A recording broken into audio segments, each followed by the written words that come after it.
Okay, so the thing about lung transplant that we have to remember is it's still a work in progress, right? We are not as good at, and I'm using the royal we, I don't do lung transplant anymore. I did in a former life, but we do not have lung transplant figured out yet, do we?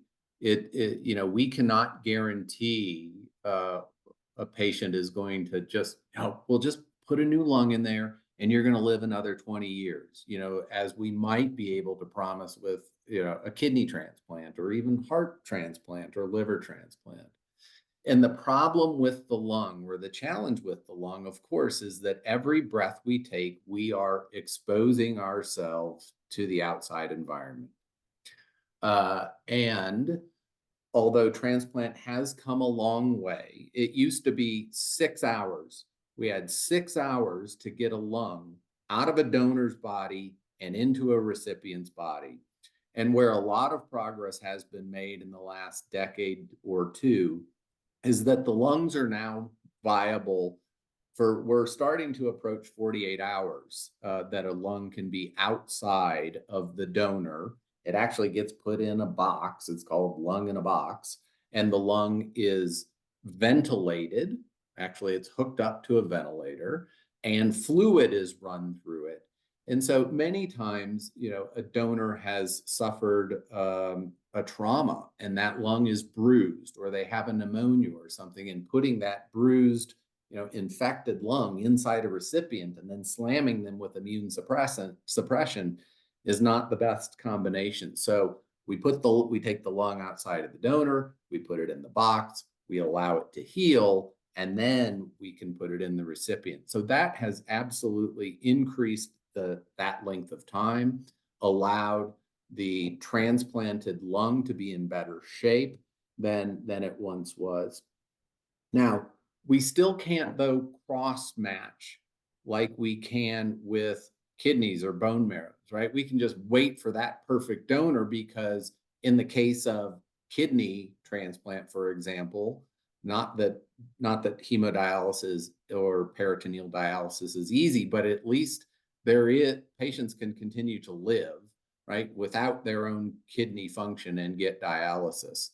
But you're not living without your lungs. And so where we can wait with a kidney and find that donor that is going to be matched, we don't have the luxury of that much time with lungs.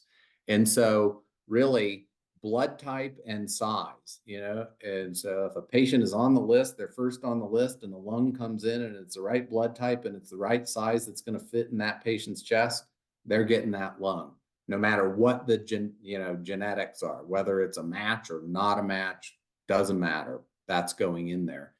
And so then, of course, we have to use immune suppression to allow the recipient to tolerate that foreign lung inside their body. And the struggle is breathing in the environment every single breath in combination with the immune suppression leads to significant risk for infection. And so the recipient's immune system is continually attacking that lung and causing chronic rejection. And then infection, because of the immune suppression and exposure to the outside world, really limits survival.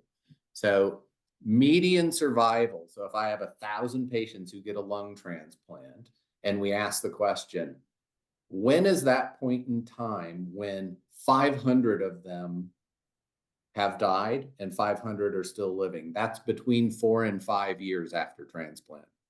And because of that survival, because of that, coin toss at 4 or 5 years, we certainly don't want to transplant anyone who is expected to live longer than that, right? So we want patients in that, we call it the transplant window. We want them sick enough to need it, but not, well enough where we have to start that clock ticking any sooner than we absolutely have to.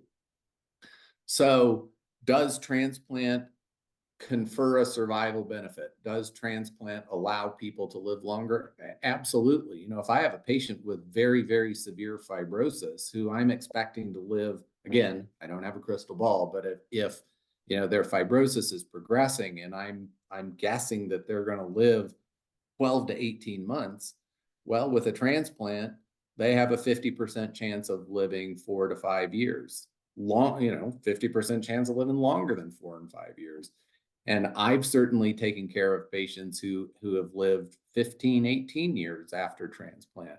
The problem is guessing or identifying who those patients are is the challenge. What we know is that even with some of these advancements that I've talked about, that there is still a shortage of donor lungs, and that patients with lung fibrosis who want to get a transplant are still dying before they're able to get them. As much as we're trying to push things, I think that there are still there's a shortage of lungs, and the technology just isn't there to allow us to get lungs to all the people that want them and need them in a timely fashion.